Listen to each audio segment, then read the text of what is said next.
I see you're advocating for a universal basic income, essentially a guaranteed basic income. How do you see that working here in Australia? It sounds expensive.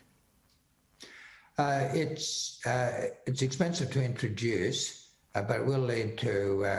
the basic idea is that in place of other social security payments, you'd have a similar basic income given to all Australians.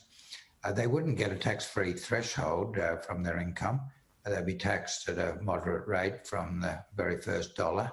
And I look at two examples, 37% or 32.5%, obviously more expensive at 32.5%. It replaces all other forms of social security.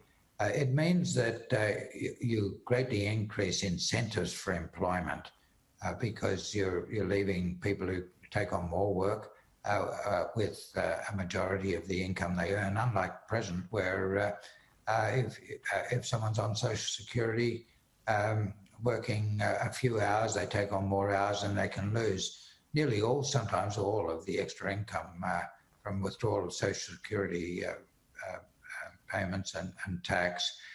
We could get quite a big contribution to economic output from improvement in labour force participation. When that's all worked through the system, I calculate that the net cost will be about half the net cost of John Howard's introduction of the GST. That was a big cost, but a manageable one. Where is the bulk of our future economic growth going to come from, Ross? Are you alarmed by the low point we're experiencing in China-Australia relations? Can our economic outlook be bright without China buying our exports? Well, China's been a big part of our economic growth in recent decades. In fact, for the second decade of the long growth, from about 2002 to 2012, most of our growth came, certainly growth in incomes, came from the China resources boom.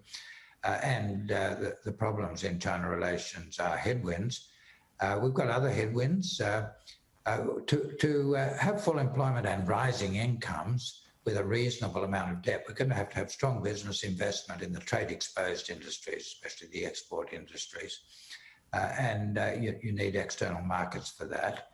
The headwinds include the problems in our relations with China.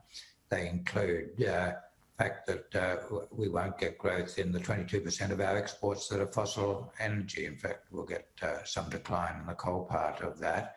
Our universities have been hit very hard by the recession, have been severely damaged.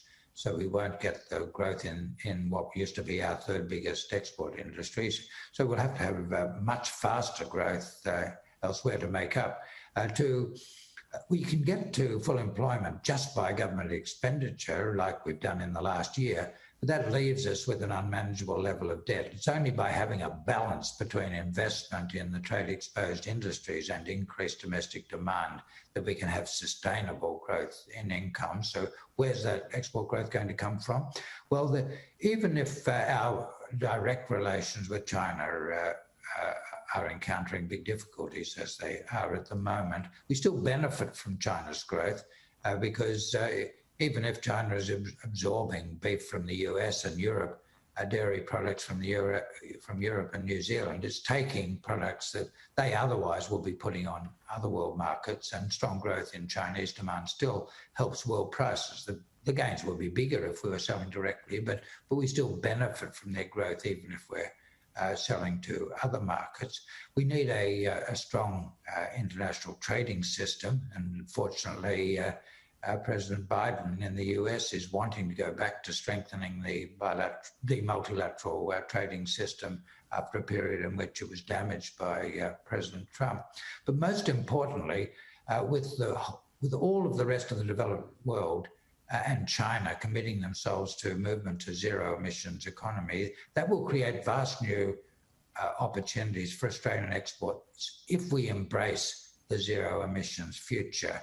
The commitments to zero emissions by near the middle of the century have now been accepted by China, zero emissions by 2060, by Europe, European Union, the UK, the other European countries that are not members of the European Union, by Canada, by New Zealand, by the United States, by Japan, by Korea, by all of our biggest trading partners and all of the successful economies of the world.